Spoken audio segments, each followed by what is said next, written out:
Épisode 3, Times Square. Dis-moi Julien, quelles sont tes attentes en venant à New York?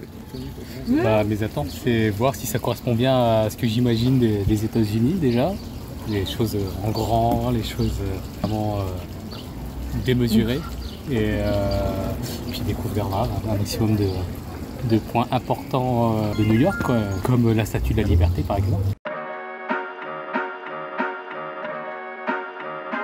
Nous attendons devant l'hôtel, le temps que tout le monde ait fini de se préparer.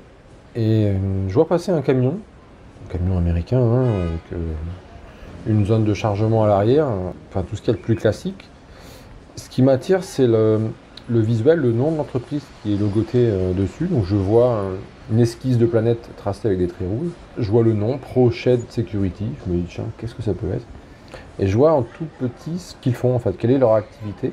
Et en fait, je comprends que c'est une société qui est spécialisée en destruction d'informations. Donc en gros, ils se déplacent dans chaque entreprise et ils viennent détruire tout ce qui va être papier et tout ce qui va être information stockée sur les disques durs. Ça me surprend vraiment, en fait, j'imaginais pas qu'il y avait ce genre d'entreprise qui pouvait travailler. Peut-être que ça existe en Europe et que j'en ai pas la connaissance, mais là en tout cas c'est vraiment flagrant. Je vois ProShed Security, Information Destruction at your door. Nous sortons de l'hôtel pour nous diriger vers le métro qui ensuite nous conduira à Times Square. Donc, Times Square, c'est situé un petit peu en dessous de Central Park, qui est donc au centre de l'île de Manhattan. Donc on va aller voir de près tous ces écrans, toutes ces rues très célèbres et le fameux escalier.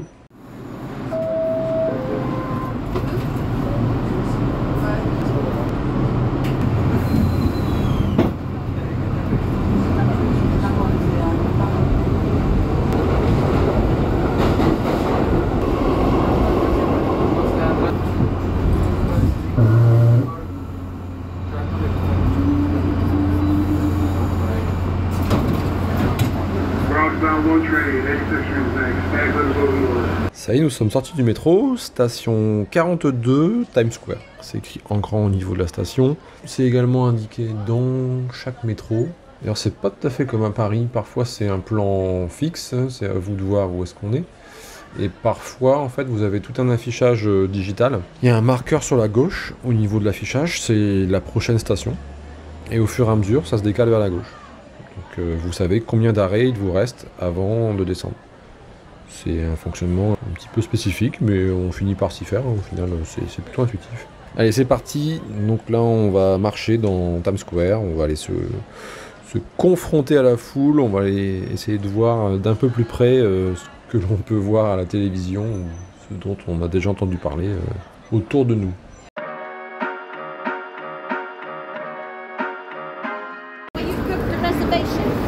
Nous arrivons dans le quartier Times Square.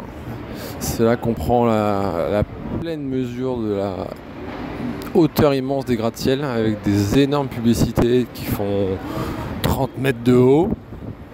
Et arrive à un carrefour, sur quoi on tombe? Sur toute la troupe Disney. Donc ce sont des personnes déguisées en héros Marvel, en Mickey, en Minnie, en Sonic. Il y a énormément de monde.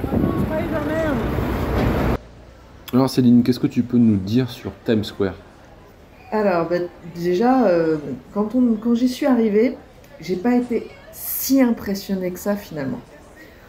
Évidemment, enfin, les lumières, les couleurs, les écrans, voilà, t'en as plein les yeux. Hein. C'est énorme, c'est hyper haut, enfin, voilà, c'est vraiment un éblouissement. Et c'est encore plus impressionnant la nuit parce que là, les lumières, elles ressortent vraiment. Et d'ailleurs, c'est une masse, en fait, c'est une concentration du tourisme, en fait. Parce que je crois qu'il y a 350 000 personnes qui passent par jour sur cet endroit-là. Et c'est vraiment gigantesque, on se sent vraiment tout petit, en fait. Et au départ, comme c'est la première chose qu'on a vue, je me suis dit, mais est-ce que New York, c'est ça, en fait? Est-ce que c'est partout comme ça, quoi? Parce que c'est quand même emblématique, ce lieu, Times Square. Tu le vois en photo, tu le vois en images sur des fonds d'écran de PC parce que c'est retransmis tout le temps, c'est des images hyper emblématiques de New York en fait. Et du coup, bah, tu te fais une image de New York. Tu te dis New York, en fait, c'est Times Square. Bon, en fait, non, mais voilà, c'est quand même assez prenant et c'est vraiment, pour le coup, ce que je retiens, c'est une explosion lumineuse. En même temps, bon, bah, c'est des écrans de pub, hein. Donc voilà, tu vois passer des pubs. T'as aussi bien des pubs pour des magasins que pour de la hi-fi high-tech, de la téléphonie. Voilà, les fameuses aussi enseignes pour les comédies musicales, tu repères, même si c'est écrit en anglais, bah, tu repères bien Le Roi Lion, etc. Enfin voilà, tu retrouves tes repères et effectivement tout ce qu'il y avait dans ma tête depuis des décennies, je pense, parce que voilà, c'est vraiment l'image que je m'en faisais. Alors, ce qui me surprend le plus dans les pubs, bon, je dirais, c'est pas le côté nourriture, shopping, bijoux, etc. Ça, c'est du grand classique. Non, ce qui me surprend, c'est que je trouve qu'il y a énormément de publicité pour tout ce qui est Web3, crypto-actifs, NFT, donc vraiment des technologies plutôt récentes. Ça, je trouve que c'est très présent dans les différents visuels qui sont tout autour de nous. Et moi, en fait, ce qui m'a marqué peut-être aussi, c'est à un moment donné, il y a un bloc, alors je sais pas exactement ce que c'est, si c'est vraiment sur la place, d'un gros bloc. Et en fait, bah, les lumières, elles représentent un drapeau américain, quoi. Et le patriotisme, mais tu le sens vraiment partout, quoi. Le drapeau, il est en LED, il est représenté, je sais pas, ça doit faire 10 mètres par 5 peut-être le truc, tu vois. C'est énorme. Et d'ailleurs, je l'ai pris en photo parce que bah, c'est un truc qu'on retrouverait pas chez nous, quoi. Tu vois vraiment le bloc au milieu qui représente le drapeau américain, quoi. Sinon, bah, quand j'ai regardé en fait sur le plan, bah, ça m'a choqué parce qu'on nous dit ouais c'est hyper carré les rues, ça fait un quadrillage et tout. Pour le coup là, Times Square, bah, c'est pas du tout. Enfin, c'est un endroit emblématique aussi parce que bah, c'est la rencontre entre la 7e avenue et Broadway. Et en fait, Broadway, c'est une des seules rues qui justement fait pas une ligne verticale droite. Elle fait un peu comme un S et elle parcourt. Bah, elle traverse en fait quasiment du nord au sud tout Manhattan. Et quand je me suis renseignée, bah, en fait, Broadway, c'est une des plus anciennes rues. En fait, elle était déjà là parce que c'était une piste indienne quand les Hollandais sont arrivés. Et d'ailleurs, ils ont appelé ça Breadweg. Et en fait, c'est devenu Broadway. Et Breadweg, ça voulait dire large voie, quoi. Grande route, quoi. Et donc, ils ont construit autour. Et c'est pour ça que c'est une de ces rues qui est restée un peu en biais, qui fait comme un S. Et d'ailleurs, je crois qu'elle fait 23 km de long ou 21 km de long. Donc voilà, les rues, elles sont de toute façon immenses. Et elles sont très grandes. On n'a pas cette impression, même si les buildings sont très hauts, d'être écrasés, quoi. Donc c'est aussi impressionnant parce que bah, autour, forcément, tu vois aussi tous les théâtres où il y a les comédies musicales qui se jouent. Pas loin aussi, près de la 42e, bah, il y a le musée Tussaud, qui est quand même vachement connu. Nous, on a le musée Grévin en France, eux, ils ont le musée Tussaud. Alors forcément, c'est hyper impressionnant aussi parce que en fait, le musée, bah, c'est dans un building qui est vraiment au milieu d'une rue. Et à un moment donné, tu as une espèce de grosse main, je sais pas dans quel métal elle est, mais elle fait un peu en bronze, tu vois. Et la grosse main, elle est là, au-dessus de la rue, pour te prévenir que bah, à cet endroit-là, c'est le musée de Madame Tussaud. Et donc, c'est les statues de cire bien représentatifs comme on a au musée Grévin à Paris, quoi. Times Square, voilà, c'est un endroit, mais c'est aussi un peu comme un quartier, quoi. Et donc là, vraiment, où se concentre le plus de population, c'est sur le Duffy Square. Donc c'est un peu, bah, au moment où ça se rencontre, en fait, la 7e et Broadway, ça fait comme un entonnoir, du coup. Donc ça se regroupe et ça se rééloigne. Et donc d'un côté, tu as la place du Duffy Square où il y a le fameux escalier rouge que tout le monde veut monter parce que, bah, a priori, il fait 5 mètres de haut. Il y a 27 marches. Et quand on monte a priori sur la 27e, on a vraiment une belle vue. Alors il y avait tellement de monde que bah, nous, on n'a même pas pu y aller. Et il est en verre ou en espèce de plexi. Et en fait, c'est bizarre, tu as l'impression qu'il est là temporairement parce que tu t'arrives à voir l'installation qui est en dessous. D'ailleurs, Olivier, il m'a raconté que bah, lors d'un précédent voyage, il y avait un élève qui avait fait tomber son téléphone dans l'interstice entre deux marches. Donc ils ont appelé en fait, les techniciens pour démonter une partie de marche pour aller récupérer le téléphone, quoi. Et sur cette place, donc c'est le Duffy Square, en fait c'est marrant parce que donc tu as cette débauche de lumière, de modernité et tout, et tu as deux statues qui sont plus anciennes. T'en as une première donc, en fait, qui est bah, le révérend Duffy, Donc c'était un aumônier d'une des églises en fait, du quartier de Times Square. Et donc du coup il a participé à la guerre 40, qu'il a accompagné le 65e régiment d'infanterie de New York, Manhattan, enfin voilà, pendant la guerre. Donc il a eu sa statue. Derrière il y a une grosse croix en fait derrière lui. Et puis un peu plus près, il y a la statue de George M. Cohan.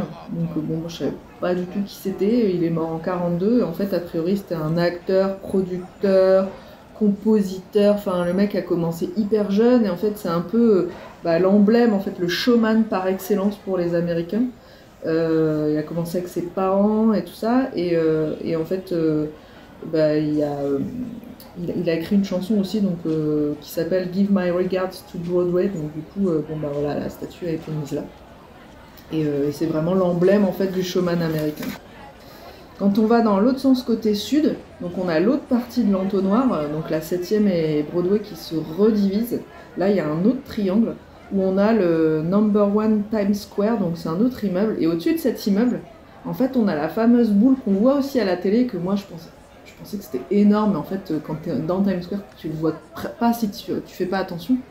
Donc tu as la fameuse tige avec la boule, qui est appelée la boule du temps, en fait, et à tous les nouvel an, à la dernière minute, elle descend le long de la tige pour symboliser le passage à la nouvelle année. Donc on le voit souvent quand on regarde les cérémonies nouvel an de Times Square. En fait, elle est quand même grosse, parce qu'elle fait entre 3 et 4 mètres de diamètre.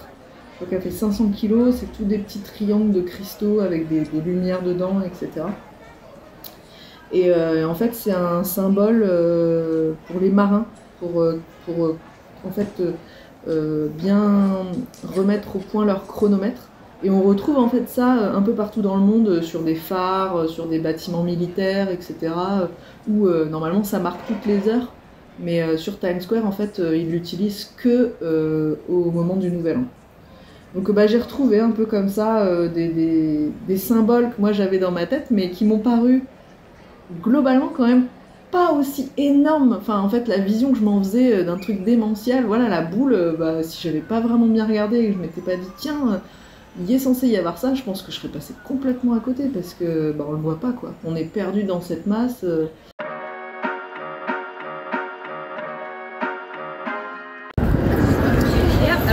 Toujours en marche dans Times Square, nous nous dirigeons vers un restaurant et ça sent la bœuf. En fait, le cannabis est légal dans l'État de New York, ainsi que dans 14 autres États.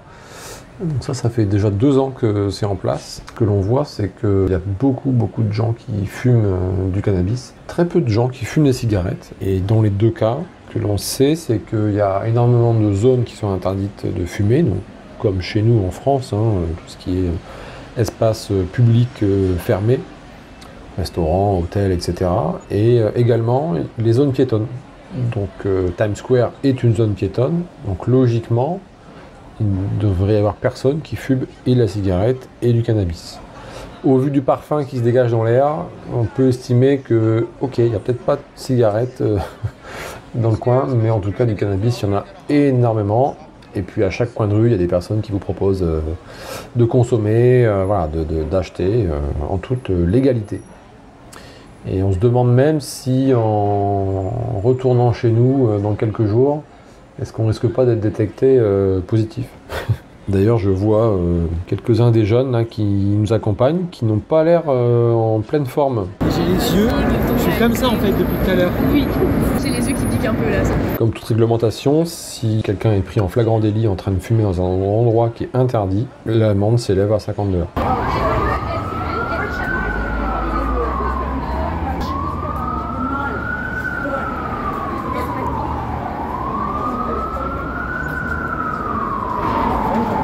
Alors, on voit que la ville évolue parce que je me souviens d'un tableau qui est dans mon bureau, mais en fait ça ressemble pas tout à fait à la photo panoramique. Alors, il y a quelques bâtiments que l'on retrouve. En tout cas, ce qui change, ce qui a beaucoup changé depuis je ne sais pas quelle époque la photo a été prise. Du coup, ce qui a changé énormément, c'est que la zone tout autour de l'escalier, d'où le côté droit est sur la 7e avenue et le côté gauche est sur Broadway, en fait, cette zone-là est devenue piétonne aujourd'hui. alors que, alors je ne sais pas depuis combien de temps, mais en tout cas sur l'image qui se trouve sur mon tableau, le tableau que j'ai dans mon bureau chez moi, eh bien c'est pas le cas. Les rues sont circulées, les 2 rues sont circulées, 7e avenue et Broadway. C'est amusant de voir que ça bouge énormément. Bien sûr, les publicités ne sont plus les mêmes, hein. Ça, j'imagine que ça change énormément. Johan, quelles sont tes impressions dans Times Square? Et bah c'est très très grand. Et moi qui suis très grand, j'ai l'impression d'être tout petit dans ce quartier. Donc, mais après je suis un peu déçu de l'escalier, il y a beaucoup de monde. Mais bon, après il fallait s'y attendre. On est dans Times Square. Il y a plusieurs personnes en fait qui essaient de vous vendre des services, qui essaient de vous proposer, je vous l'ai dit, hein, du cannabis. Il y en a quelques-uns qui ont des grandes tablettes, des ordinateurs, hein, donc des tablettes, et qui vous montrent en fait sur ces tablettes, quand vous passez devant eux, des vidéos.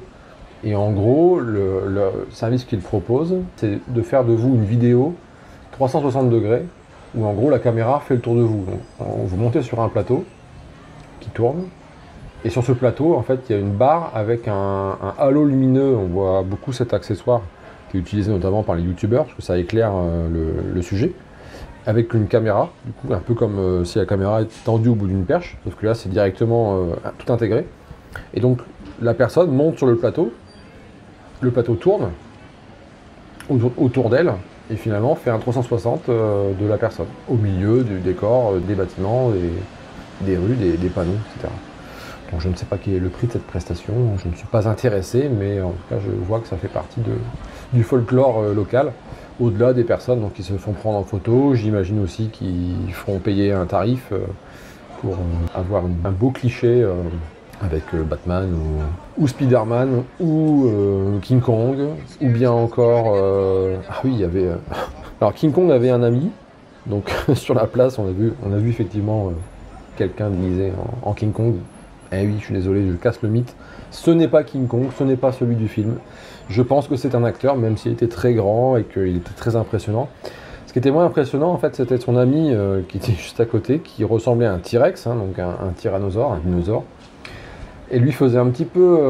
alors, il était beaucoup plus petit, donc on va dire qu'il était moins impressionnant, mais surtout, ce qui était triste, je dirais triste, effectivement, c'est qu'en fait, il avait ce monsieur, on a supposé que c'était un monsieur, mais de temps en temps, en fait, ils avaient tellement chaud dans leur costume qu'ils ont enlevé leur tête, la tête du costume, donc on voyait le monsieur en dessous. Et donc, je reprends le fil, hein, donc ce fameux T-Rex, qui est normalement une créature hyper impressionnante. On est censé avoir peur, en fait, quand on passe devant, sauf que là, en fait, il avait un genou déchiré. Donc, le costume du T-Rex laissait apparaître le genou droit de la personne qui se trouve à l'intérieur. Autrement dit, il n'y a rien de plus triste, rien de plus... je ne sais même pas le mot en fait, hein, mais voilà. Donc je ne me suis pas fait prendre en photo, je n'ai pas laissé un pourboire assez messieurs, hélas, pour eux. Dernier personnage un petit peu atypique que l'on voit sur cette fameuse place, toujours au sein de Times Square. Alors on entend souvent l'Amérique puritaine, voilà, le fait que les films internationaux qui diffusent des scènes de nus sont absolument interdits, ou plutôt censurés sur le territoire américain. Et bien là, en fait, il y a 4 femmes habillées en cowgirl. Je n'ai pas dit call girl, j'ai bien dit cowgirl, comme les cowboys, mais en féminin. Enfin, je dis habillées. Elles ont, 10 cm carrés en tout de tissu. Je vous laisse deviner où se trouve le tissu. Voilà, donc elles défilent quasiment en nu, hein. Elles avaient des lettres tatouées sur leur postérieur, N et Y. Elles étaient là, bien entendu, pour se faire prendre en photo avec les touristes et certainement réclamer des dons. C'est vrai que c'est un petit contraste quand même, comme il y en a plusieurs, hein. Les États-Unis ne sont pas à une contradiction près. Que l'on voit aussi au niveau des bâtiments. Alors il y en a un avec un panneau d'affichage qui est un rectangle vertical très fin et très haut. Et de loin, en fait, on dirait une lampe lava. Je ne sais pas si vous connaissez cet objet des années 60. Oui, c'est un objet très très vieux. D'ailleurs, c'est une invention américaine. C'est peut-être la raison pour laquelle il y en a un aujourd'hui sur ce bâtiment. C'est un hommage au créateur, dont je ne connais pas le nom. Donc je disais, la lampe lava, c'est un objet dans lequel il y a des espèces de boules gélatineuses colorées qui se déplacent dans un fluide de manière aléatoire. Donc ce sont des bulles qui montent et après une fois que la matière refroidit, elles redescendent, etc. Et donc ça fait ce genre d'effet, sauf que là ce sont des écrans sur un immeuble.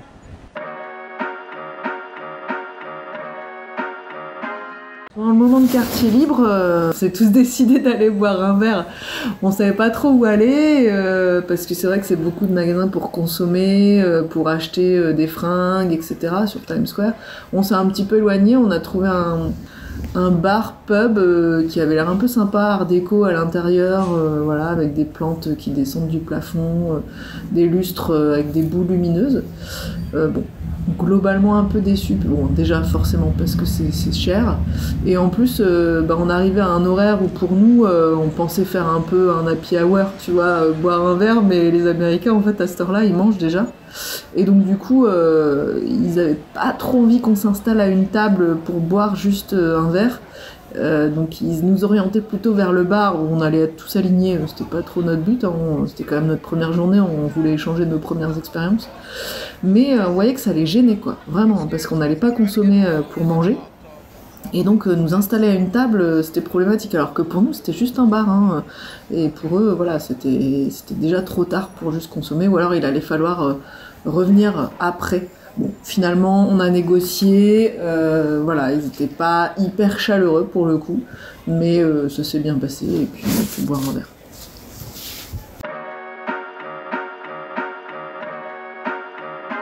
On n'a pas pu s'empêcher de rentrer dans le Hard Rock Café de New York, déjà parce que le bâtiment est très beau.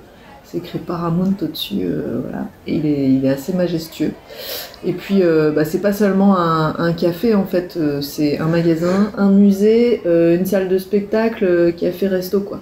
Donc, bon, c'est pas tous les jours qu'on voit ça, donc on a dit, allez, on passe le pas de la porte.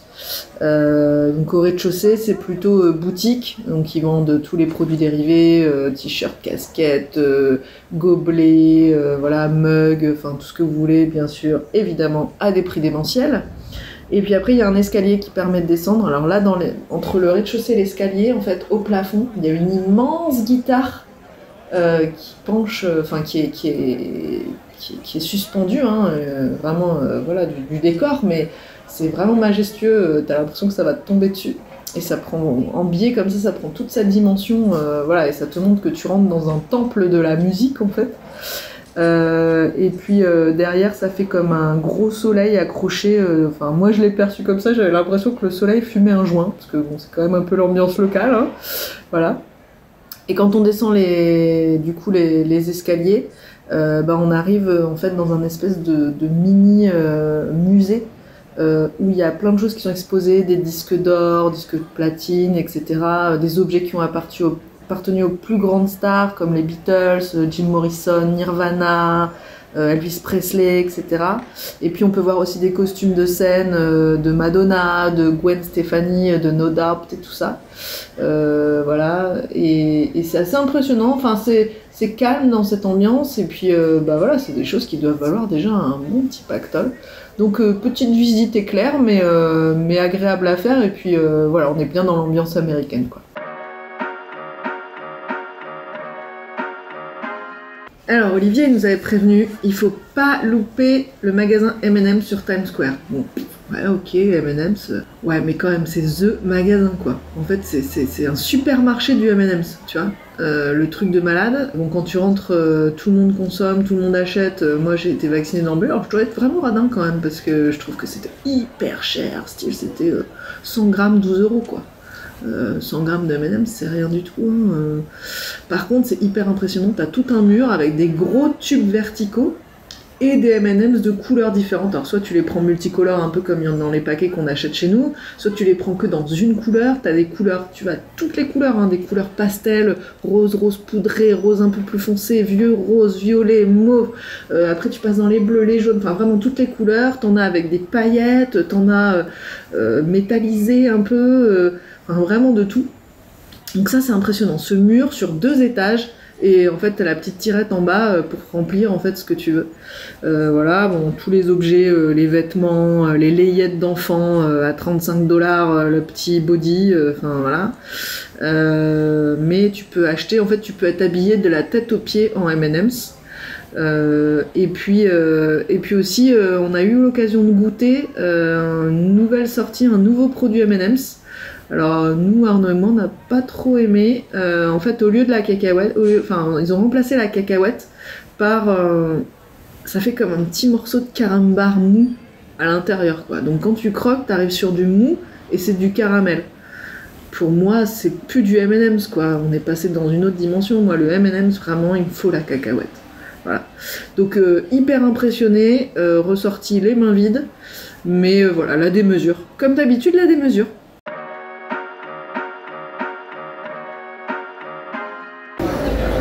Bon, nous sortons du restaurant de burger, le Black Iron Burger. Le repas était correct. Nous étions 20. Petite difficulté au moment de l'addition, la somme des taxes et des pourboires, puisque c'est le pourboire est obligatoire aux États-Unis, puisqu'en fait ça finance les salaires du personnel. Et donc, petite surprise au moment de l'addition, 28% de taxes et de pourboires. Donc ça fait gonfler la note, il a fallu tout refaire à la main, le détail pour 20 personnes. On a passé une demi-heure. Bon, on a réussi à tout calculer. Enfin, c'est Céline qui s'est collée à la tâche. Et donc, voilà, on sort allégé et le ventre plein quand même.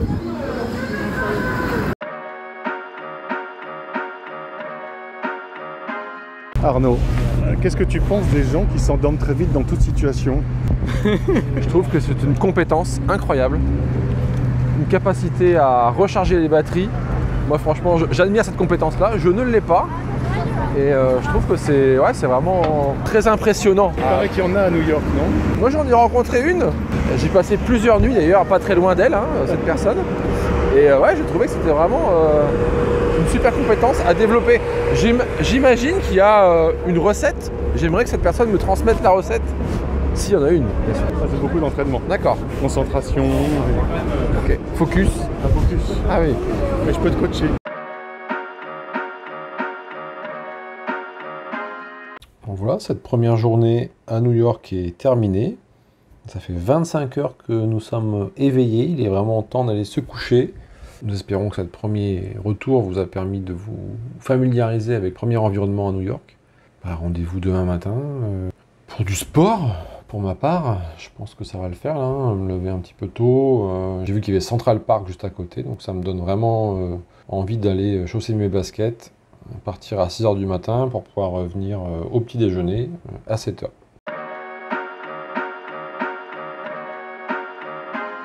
Bonne nuit, chers collègues de chambrée. Bonne nuit.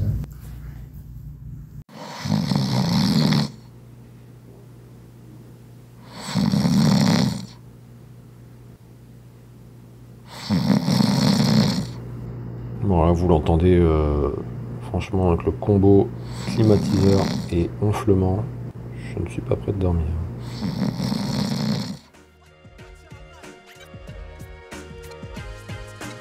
Clément, quelles sont tes impressions à Times Square? C'est pas Clément, mais c'est pas grave. Johan Pour du sport, je pense que ça va le faire là. J'ai vu qu'il y avait le Times Square, le Center Park juste à côté. Central Park juste à côté. C'était Raconte-moi ton voyage. N'hésitez pas à mettre des étoiles et un commentaire sur votre application de podcast préférée. Merci beaucoup, ça nous aidera à nous faire connaître. Je vous donne rendez-vous pour un prochain épisode.